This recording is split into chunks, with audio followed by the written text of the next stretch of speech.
This patient came to me as an emergency. He was in severe pain associated with tooth number 3. Pain to hot, cold, biting, pretty much everything. His pain level at the time was 8 out of 10.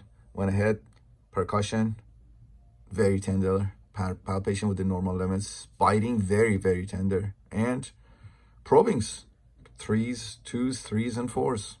So not very significant. As you can see, radiograph is within normal limits. So we figured this tooth is very likely partially necrotic with acute apical periodontitis. Recommended root canal. Patient agreed. In these situations, that's why it's important to have a really strong magnification and lighting, because if you didn't, you would miss the fact that this tooth was split.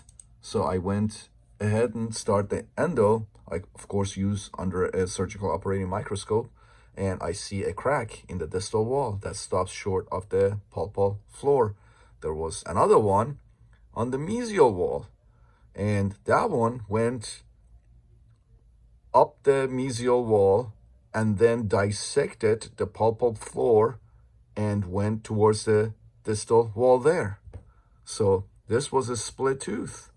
Without a microscope, the clinician would have missed it, and he would have done the root canal, and the dentist, after the root canal, general dentist, would have restored this tooth, and then the patient would have had to have the tooth pulled a few days or weeks later because he still had pain. So take a look here. That's the distal.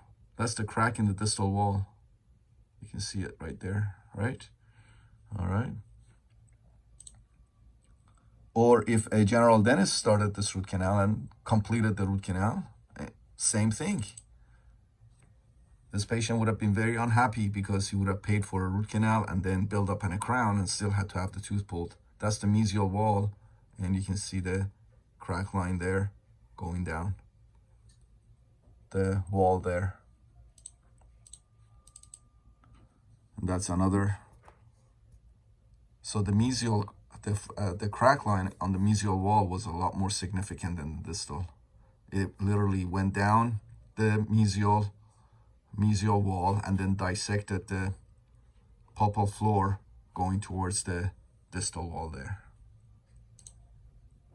So as you can see, having a high magnification, strong magnification like a surgical operating microscope is very, very important. These would be missed. Poor patient would have had to pay for all of this root canal, build up crown, and still had to have the tooth pulled.